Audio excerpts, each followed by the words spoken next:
So the first and foremost important thing about NoSQL databases, they said they will keep the relationship, but they won't keep the relationship between joins. They won't allow the joins. Okay? So this was one of the most important thing while designing the NoSQL databases, and that was the ideation for that.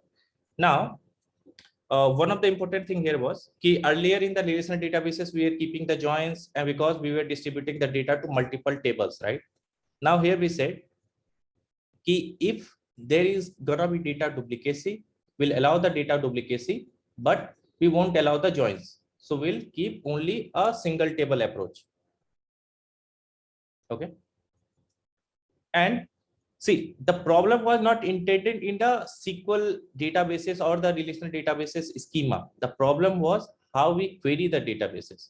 Because see, whenever you will give the room to the developers to experiment or do something wrong, they will definitely do the wrong thing. Okay. And that's what can result into bottlenecks.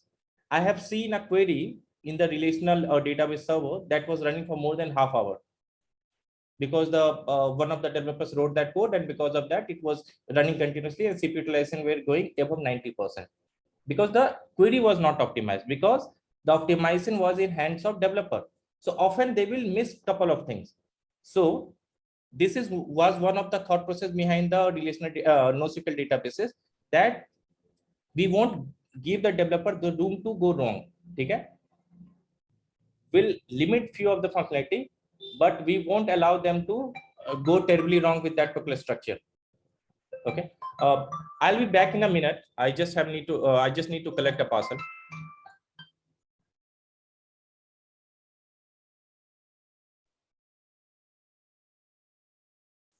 Yeah. So they said we won't allow the joins. Okay. And the second thing is we won't allow the analytics query mostly. So analytics query where something like probably the max, min, count, and so on, right? And the transactional queries are like probably you need to update user information, you need to fetch the record for a customer, you need to fetch all the orders of a customer. Those types of query will allow, but will limit the queries based upon this max, limit, count, and so on, right? So this was initially the thought process behind introduction of this NoSQL data structure. So the NoSQL databases were good for the OLTP kind of a thing and not good for the OLAP, where it is analytics processing. You need to do some kind of heavy lifting on the transaction side, analytics side, right? You need to find out all the best selling product from last one based upon certain condition, right? So for those things, probably you can dump your data in a Redshift cluster, which are mostly optimized for that stuff, and you can run a SQL query for the businesses, and other people will run that query upon that, right? And for all the user activities, probably the transactional queries were good, and that were supported by the NoSQL databases. Now let's see how the NoSQL actually handles this particular case.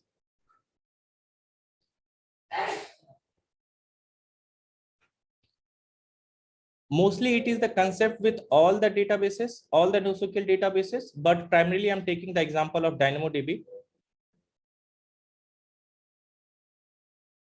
DynamoDB, okay, that is a AWS managed proprietary databases, okay, and this is a NoSQL databases based upon the key value kind of a storage, right?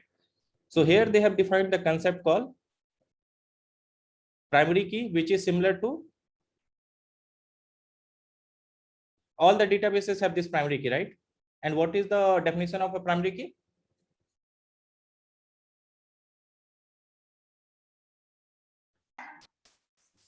What is the definition of primary key? Can anyone try?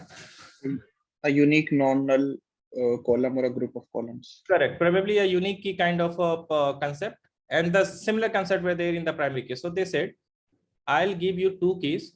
One is the partition key. Partition key. This is also called as hash key. Okay. And the other is sort key. So the combination of these two are will be required to create the primary key. Probably the sort key is optional. Mostly you require this partition key, but in based upon your use cases, you can define the partition key and the sort keys as well. as the other name of partition key is also hash key, can you guys think of something from this hash? Because we often saw the use case of hash, right? In the Kafka, how it was distributing in the SQS and everywhere, right? This hash key was playing a bigger role. Can you reduce the working from this hash key, how it will work? Let's suppose you have this database here, okay? And let's suppose it was having some, let's suppose 10 GB of record, okay? The query came in, okay? The data size kept on growing, okay? And it resulted to 10 TB kind of a thing.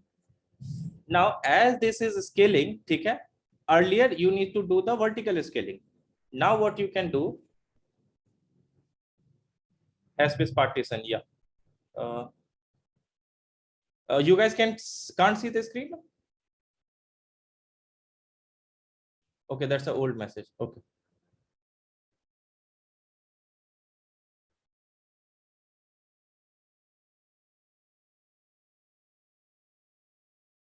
Yes, can see. Okay.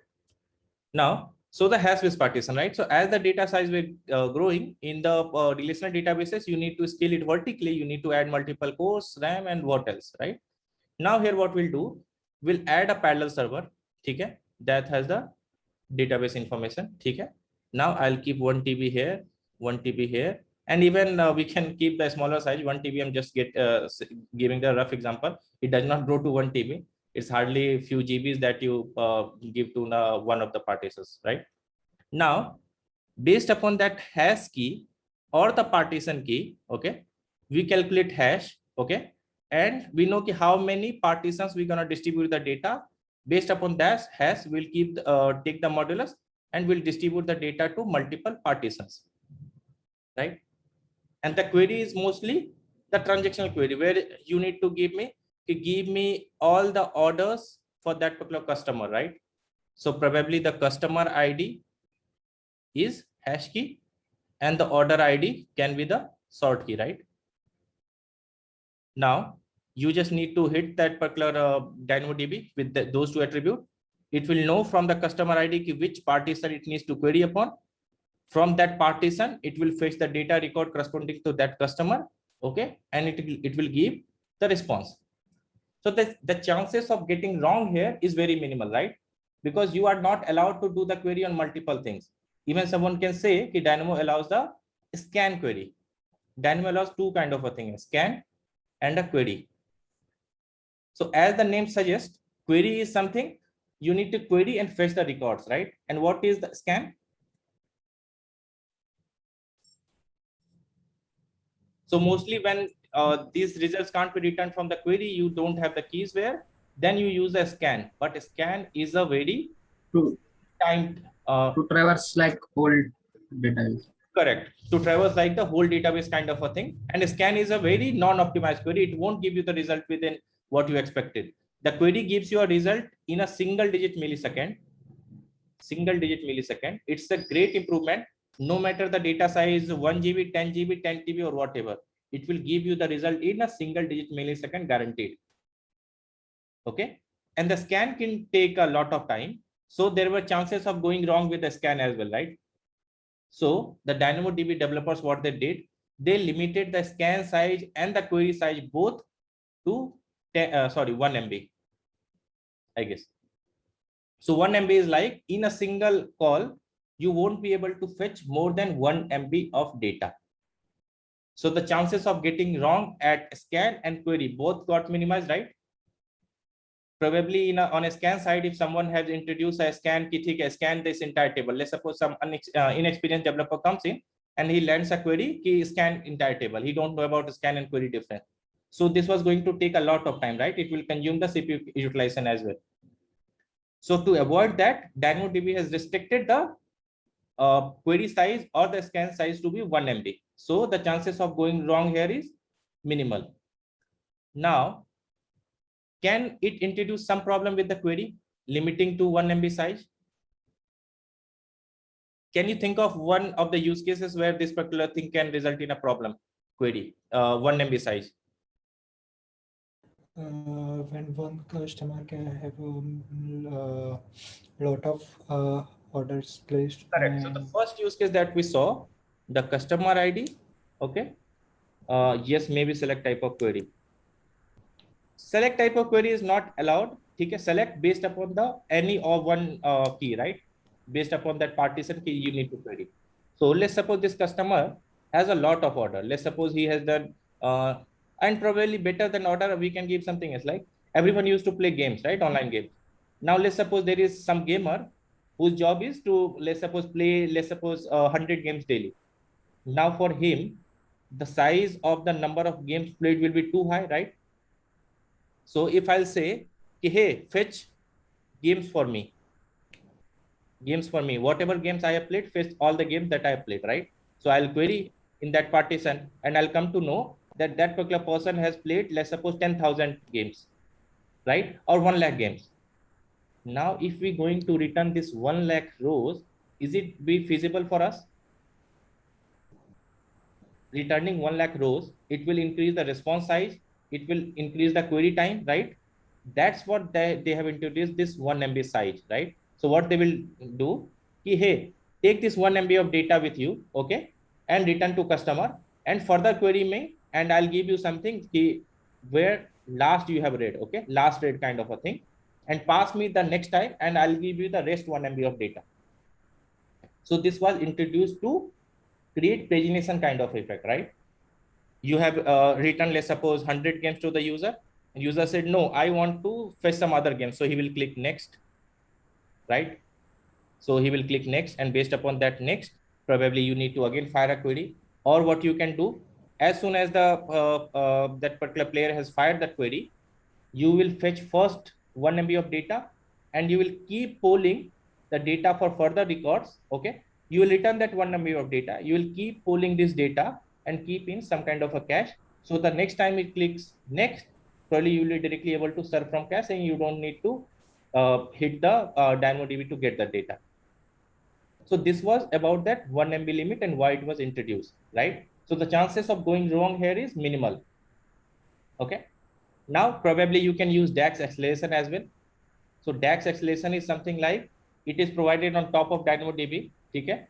And it reduces the latency from, it is a cache kind of a layer on top of DynamoDB, and it reduces single digit millisecond to microsecond. So this is one of the great improvement over the latency. Even the single digit millisecond is more than sufficient for any of the use cases. But if you require further enhancement, you can use DAX. You can use your own caching mechanism. So this was about this 1 MB data limit and how it will work in these cases and how the pagination will. Any problem why this was introduced, how it will help, how it will create bottleneck? Any question regarding this?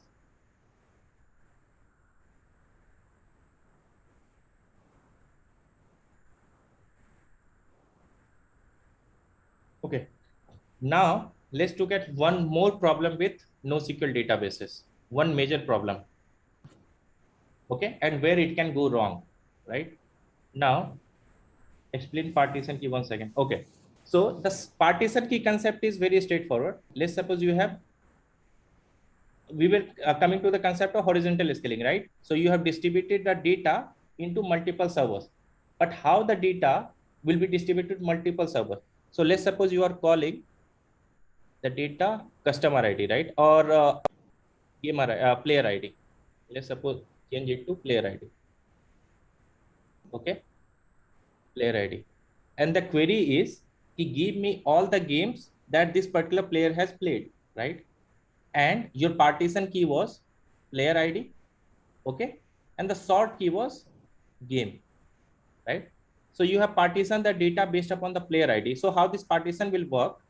Let's suppose, take this player ID, okay? Computer has, and then divide it or take the modulus of how many partitions you have. Let's suppose in this case you have 3 partitions, so divide it by 3. You have 10 partition, divide it, take the modulus of 10, and whatever the partition number it will come, send the data to that, right? So no matter at what time this player comes again, all the data for this player will be residing in this particular server only, this particular partition only, right? So the query needs to be fired for this particular player only to this partition, not to any other partition, right? So this was the concept of partition key. Any follow-up question, Monica? Okay. No, it's clear now. Thank you. Okay. And the sort, One question. Yeah. Is the database sharding and the database partitioning is the same? yes, partition and are they sharding different? is very similar concept. Okay, and most of the time it is used interchangeably. Changeably. So you have seen in Kafka, right? Kafka we're calling it partitions. In Kinesis we're calling it shards. In Dynamo we call it partition. In Mongo we call it shard. Mongo has some other use case as well, but Mongo generally we call it shard. So the partition and shard is almost interchangeably used. There are few minor details, differences. Sorry. Now what I'll explain. Yeah. One thing. So how I mean, we are dividing into partitions, but how are we? So one of the partitions can grow out of size, and one of them can have lesser data. Yes. So I is was there any like measure we take for that? correct. I was coming to exactly same problem. That is the one of the big problem with these kind of databases, and this is exactly the problem that can come up, right? When we said the NoSQL thought process was we don't allow the developers to go wrong, right? Now, if that is the case that someone talked about, in that particular case, it can happen that it will go wrong. I'll take the example for that particular stuff. Let's suppose you are doing a boating kind of a thing, right? So in Asia, you are doing a boating where every country will take participant. Okay, India, China, Russia, and whatever, right? Okay, and every person from there will vote. So now you have created schema ID, a schema of the Dynamo table through something like this. Country ID as the partition key. Okay, and let's suppose customer ID, or not the customer, probably the voter ID. In this case, I'll take some unique global voter ID as the sort key. Can you create something like this? The schema we can create, right? Probably not the right approach or not the correct, but when I'm saying I'm not giving the developers ability to go wrong, this can happen. If I'm giving him the opportunity to go wrong, this can happen. Now, what will the problem? Most of the people are in China and India, right? So two of the partition, let's suppose you have created multiple partition. So in this partition, let's suppose 3 countries are sitting in this partition, 3 and 3 and 3, right? Let's suppose India is sitting here, okay? And all the record for China is going here. So what do you think will be the percentage of the query to this particular partition and this particular partition? Either the write or read. Probably 40% and the 40% will go here, okay? And the rest 20% in whatever other partition we have, right? It can happen. Yes or no? Because this most of the population are in India and China, so most of the queries will go to this partition and this partition only, right? Now the problem comes up. This is called a hot partition, and this is one of the problem with this kind of choosing the wrong partition key. So hot partition can result, right? So hot partition is something where one of the partition is receiving abruptly very high queries as percentage to the other partition that they are receiving, right? So in this particular case, let's suppose you have configured 100 RCU. So RCU is read capacity unit of defined in Dynamo. So it is something like you will do 100 read per second, and there are some other factors as well. So just for now, imagine it is 100 RCU. So 100 RCU will be divided 25 each, right? This will be receiving, let's suppose 2 RCU per, because the query will be very limited, and this is receiving as 40%. So probably this will be 40 RCU and this will go to 40 RCU, right? And you have provisioned only 100 RCU, so it will be divided 25 each. So this will start throttling, right? It will start giving you error. Yes or no? Because Dynamo has decided it will divide the read capacity unit that you have provisioned equally among all the partitions. So that was the problem that the developers were seeing. This was one of the cases where it was performing very badly. For that, Dynamo came up with something like called adaptive partitioning. So adaptive partitioning, as soon as the Dynamo realizes, okay, and this can, in the system design, you will not talk from the Dynamo perspective. You will talk how you will handle this particular case, and you need to give justification how you will handle that. So Dynamo, how it does, right? You have something called adaptive partitions. So as soon Dynamo realizes that the queries are getting fired to a particular partition, it repartitions that data, or probably it extract out that particular query or that particular country who is receiving more number of hits and distribute it to a different partition, right? So earlier the adaptive partitioning used to take, let's suppose, from anywhere from 2-3 minutes to 15-20 minutes. So till 15-20 minutes probably you can throttle the request even though you have provisioned the capacity. Now from the 2019 onwards, Dynamo has provisioned to instant adaptive capacity. So it will repartition that data without you even knowing, or without you even bothering, right? But if you needed to take the decision, you need to repartition the data, how you can do? Probably either you need to use the correct key or see the use cases how it will work, okay?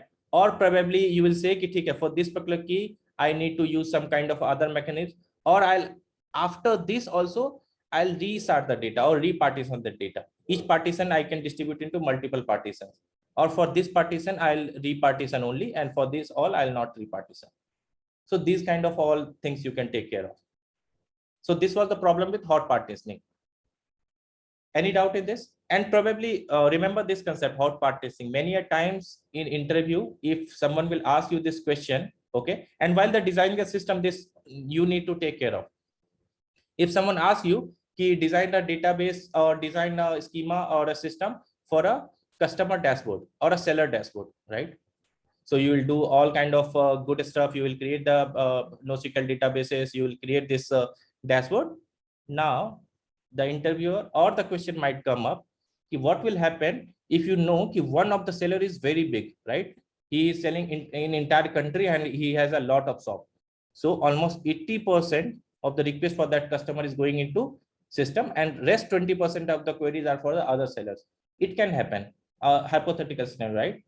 So you should know what will the problem if 80% of the queries are for a single seller and rest of the queries are for different seller. So what will happen in the hot partitioning, how it will behave, how you will optimize it, how you will repartition that data, that probably the answers you need to give. Any problems, any question till now?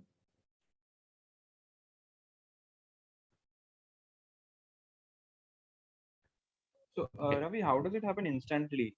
It should take some time, like to understand that, as you said, like directive partitioning takes some time, Yeah, but correct. how will it happen instantly? So it won't happen, right? So let's suppose it will be like this, right? So it's not like instantly you will start receiving the queries. The request will be increasing, right? Let's suppose you started with 20 TPS, or 20 RCU, right? It distributed to 20 RCU, and Dynamo has something called burst capacity. And all the AWS or the managed services has something called the burst capacity. So the burst capacity, not burst. Sorry for wrong pronunciation. So burst capacity is something like this. Whenever you will increase, you are receiving a traffic that is higher than your RCU, probably for some time, okay, the Dynamo will say, I'll allow the queries to go through, okay, I'll handle this particular load, okay. After that, even let's suppose it continues for 2-3 seconds, or probably it gives a minute kind of a time. If it continues, I'll start throttling your request.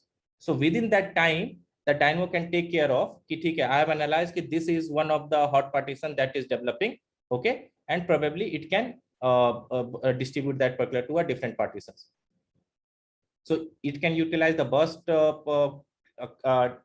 timing, okay, or it can build, let's suppose the requests are keep coming on, right? So it has analyzed 100 requests. Now out of that 100 requests, it has seen 80% of the requests are going to this particular partition. So he will upfront try to decide, okay, or take the steps, oh, this is going to cost me some problem, let me do something for it. Probably it can happen that there can be some seconds where your request will throttle, but almost it is kind of a instant adoption. But it is not this is provided to as a feature, but should not be misused. If the Dynamo takes care of it, it does not mean you don't have any responsibility towards designing the schema. probably you should be right around designing that particular schema. You should use the customer ID as the primary key, a partition key, and the sort ID will be the country key in that particular case. Or you need to decide that particular use case upfront. Any follow-up question? No, nothing. Okay. Now, one more thing I'll just cover. I'm just 1 minute over. I'll just quickly take one of the things with the SQL databases or the relational databases where the ACID properties, right? So ACID is atomicity, consistency, isolation, durability, right? Now, this was one of the selling factors from the relational databases schema, right? And these banking transaction and these all things, okay, require ACID compliant transactions, right? Because the transaction needs to happen in isolation. Either this entire transaction will go through or none of them will success, right? So earlier, this NoSQL databases were slightly hesitant of supporting this, but as the use cases were growing, let's suppose you want to onboard a banking client, right? So you need to give some kind of a mechanism around that. So nowadays, few of the NoSQL databases also support this. Even the Dynamo has started to support that. Okay, the ACID compliant. It has earlier it was eventually consistent. Currently, also Dynamo is eventually consistent. You understand what is eventual? In the CAP theorem, I'll take this particular thing. What is eventual consistency and how the trade-off is between. For now, let's suppose the Dynamo were earlier eventually consistent. Now they have given some mechanism of having a highly consistent read or a consistent read, but none of it comes free of cost, right? So each consistent read will cost you double what you would pay in a eventual consistent read. Almost eventual consistent read is also more than sufficient, but if you require highly consistent read, then you need to pay double for each of the read records. And same way, Dynamo has started to support the ACID transaction as well, but with some limitations, like there can be at max 10 transactions in a 10 steps in a single transaction, and there are some other as well. If you require, probably you can see, and we can discuss about those use cases later on if required. But just to give a high level, if someone says ki NoSQL databases can't support the ACID transaction and so on, this is not a right statement. Even there are nowadays databases that are highly consistent and they are NoSQL kind of a structure as well. MongoDB as well, I guess it is a highly consistent database. And the difference between different types of database, like it's a key value, right? So where you have some kind of a key, and against that you are storing some kind of a record, right?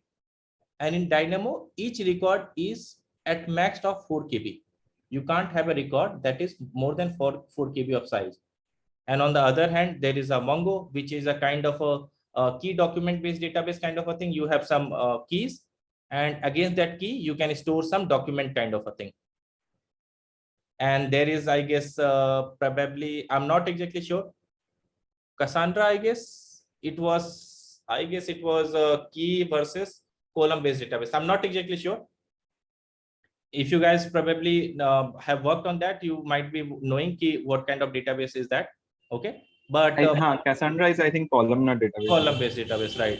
I have not extensively worked on Cassandra and all, but on a high level, I know the picture.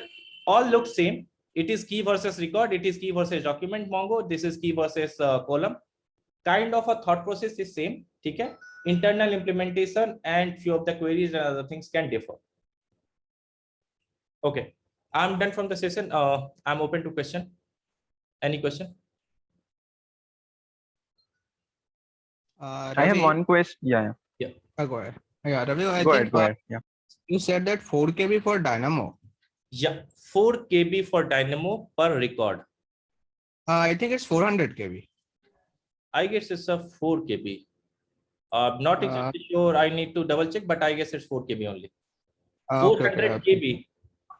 Yes, I think because means it can happen. It's just a number. You can validate that number, but I think it's a 4 KB. But I may be wrong in that particular case. It's just a number because you can have a. I highly doubt this is 400 KB because 400 KB into 3 will be 1200 KB, right? which will be more than 1 MB, and 1 MB is the read limit. You Okay, can just, maybe yeah, you like can. somewhere I heard that it was 400, but not sure about that. Can somebody just quickly Google and find out that answer? Or Actually, in Google, find it's it. showing that 400 KB. 400 KB. Oh, so it might happen. I'm maybe wrong. Uh, but actually, let me check that Amazon say AWS docs. I will, yeah. Item size, yeah. For maximum item size in DynamoDB is 400 KB. 400 KB. So I might be wrong. So it can be 400 KB in that specific case. I remember it. Okay. I have another question, Ravi. So in interviews, we are often asked that what kind of database would you choose? Like, so Yeah. is there any pointers that should be kept in mind while Correct. choosing a database? Yeah. So this is, see, in system design, I'll cover the next session. Probably after covering these databases, the compute capability will take the session on how to approach the system design interviews. In that particular case, we'll talk in depth how you can drive the interview in your favor. But just to give the few pointers, see, each and everything based upon the use case, right?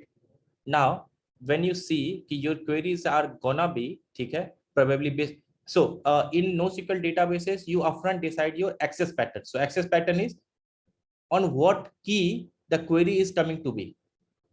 So if you think your queries are gonna be on a certain key or a 2 key kind of a thing, then you need to go ahead with a NoSQL databases. If you think your query is gonna be analytics kind of a query, whether you need to find the max, min, and those kind of things, or you need to be a highly compliant with the ACID kind of a thing, you can go ahead with a SQL kind of a technology. But I'll give you one more pointer. Almost all the use cases of a SQL databases now can be achieved through NoSQL databases. And if you have some analytics kind of a query, those query you can dump this data to Redshift, that is a data warehouse, and you can fire multiple queries on the analysis side, right? So mostly go towards a NoSQL databases in a start, unless or until that particular use case won't be supported, and explain this particular use case why you are choosing NoSQL databases. And when you will point in interviews key, I am choosing NoSQL databases, and you will give the reason, I'll do this will support sharding and those things, definitely the question might come up why you have chosen, and it will take 2-3 minutes to explain. And that will reflect how in-depth knowledge you have about choosing SQL or NoSQL. Just don't blindly go ahead and say, ki, I'll use Mongo, I'll use Dynamo. If you don't have any right justification, you can't say you will use Dynamo or something like that. And if you have the right justification, even if you'll go wrong with the selection, but with your explanation, it will give the indication that you are doing the right thing or you know the basics. So two things. Basically, if your access is, yeah, go ahead. Yeah. No, go ahead.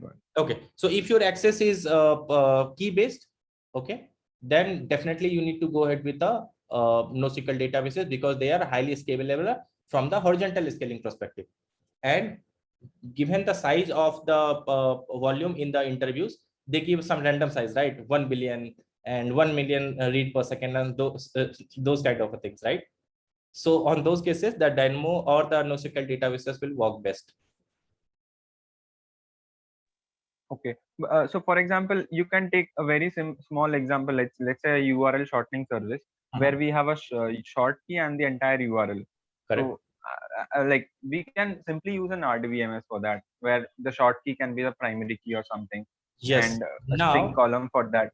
Now, but in many, I've seen that popular services, Bitly or something, they use NoSQL databases. Correct. So, I mean, why is that? Yeah, I'll explain. This is exactly the case of a NoSQL databases, and exactly I'll highlight why. What was the problem with SQL databases? Horizontal scaling was difficult, right? Or and if you'll just because whenever in interview the traffic will be 1 million read kind of a thing per second, right? So to handle that amount of data, you need to partition that data to multiple servers, right? And that is exactly that NoSQL databases are built for. You need to have some kind of a hash key, okay? Based upon that, it will partition to multiple servers, okay? And from there it can access. It's showing less than a minute. I'll share the Zoom Meet ID if any further questions.